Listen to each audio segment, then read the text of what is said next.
Now, 6:24, the touching story of the Women's Institute calendar girls who stripped off to raise money for charity has famously been made into a Hollywood film and a West End show. Now, there's another twist in this incredible story. For the first time, an amateur group has been allowed to perform Calendar Girls the musical in the Yorkshire Dales, where it all began. Amy Garcia went along to rehearsals.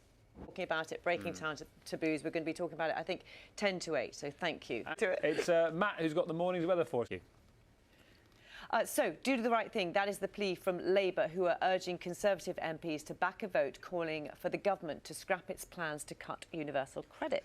Ministers have faced criticism over the decision to end the £20 per week boost introduced to support families during the pandemic. Let's speak now to the shadow work. You are watching BBC Breakfast. We'll have the headlines in just a few minutes. You know what? I don't know how many of these I'm going to be able to read today, but I've got emails. There's a lot going on over there. You've got secret things that I'm not allowed to look at. There's just messages everywhere. And one person I wanted to mention. Do you know? You said earlier about people growing up watching you on this programme.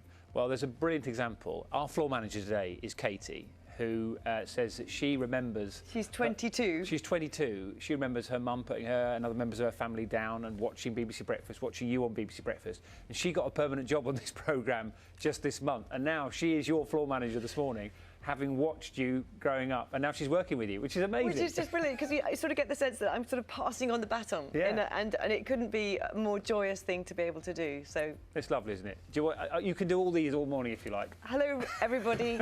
It's time to get the news, the travel and the weather wherever you are for nearly the last time. Beautifully.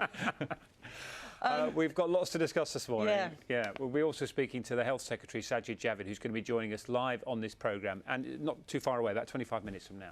Yeah, lots of things to talk to him about, and as well to our regular panel, Professor Linda Bald and Dr Chris Smith. They'll be here with us just after 8 o'clock. Let's bring you some breaking news, though, this morning, because in the last few minutes, the latest inflation figures have been published. Nina is out and about, but can tell us Germans will go to the polls in less than 2 weeks in elections that will bring an end to Angela Merkel's 16 years in charge. She's not seeking re-election as Chancellor, having already stood down as head of her Christian Democratic Union Party. Our Europe editor, Katja.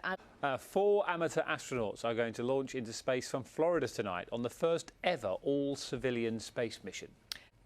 The time is 12 minutes past 7.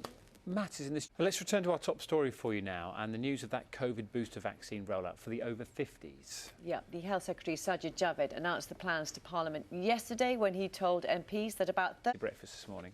22 minutes past 7. Let's talk about something completely different. The Yorkshire seaside resort of Whitby attracts thousands of visitors every year.